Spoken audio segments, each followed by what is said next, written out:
I mentioned that Mark Warner lied once to contradict me. Maybe I was the one that was lying. I can't remember exactly what I was talking about, so I can't confirm whether or not the situation was me lying or like could have been me lying. What I do know is he contradicted me at a very weird, like right after I said something, and then he like went to the media and said something that contradicted what I was saying.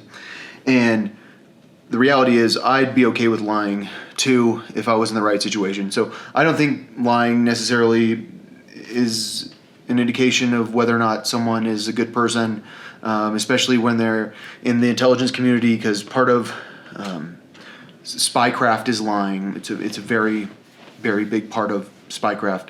So my understanding is that Mark Warner is a very, very smart guy. I mean, I know that he was with Nextel, so he understands communications. He's the type of person that I would want in charge of the Department of Defense because he actually understands computers and stuff like that. And the last person I'd want is someone that doesn't understand computers very well. You need to have a pretty decent understanding of technology to be in charge of the DoD. So I thought I'd say that about Mark Warner. So this war I've talked about, where we try to get it over in a year, but we could keep it under 2 years. And what we do is we have, like I've said, we have people from different races invading countries from different races. So we're going to have white people invading Nigeria and white people and probably Asians invading Libya. And I mean, I don't know exactly who we would have invading who, but we would really invade the shit out of oil suppliers. And we would take their oil and then we would set up buffers, like little like checkpoints where you can't get to where the oil fields are.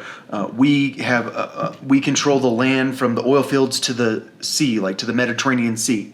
And we would invade Venezuela. I mean, we would have a lot of troops die, I promise. But we could have a lot more if we decide that we're going to give thousands and thousands of bombs to Israel, that we need those bombs. We want to use those bombs. If we want to save our troops' lives, it's better if we're using bombs a lot of the time, because bombs don't involve our troops dying. But I don't want to mess up very nice infrastructure, and that's why I'm all about guns too. And I mean, I'm about overwhelming people with numbers.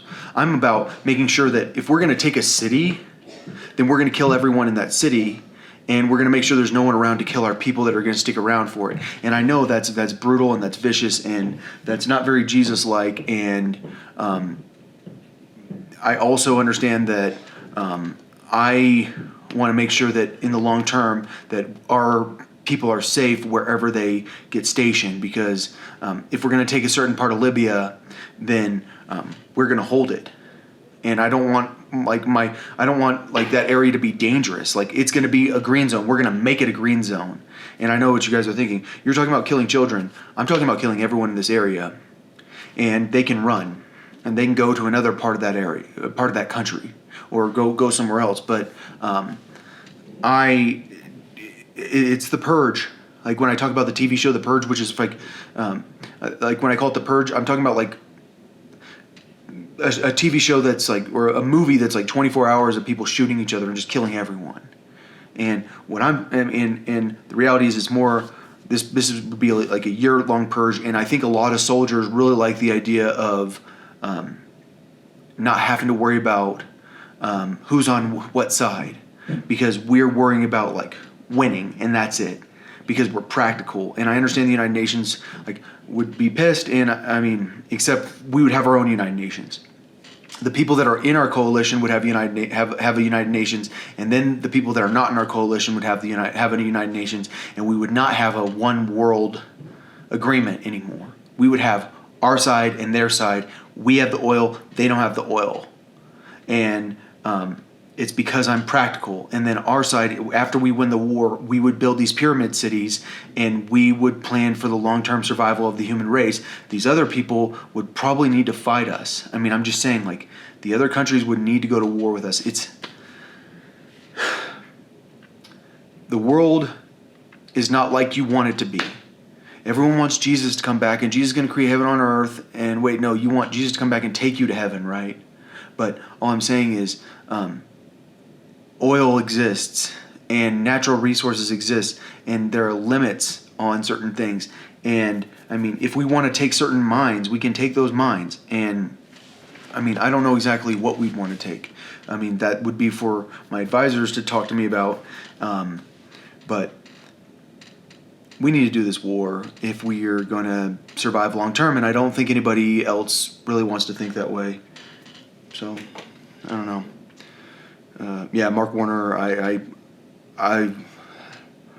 don't blame him for lying, and maybe I was the one that was lying, and I don't know. I can't remember, but all I know is I'm pretty sure he's not. I know he's not in on the blackmailer. I'm pretty sure, but you never really know.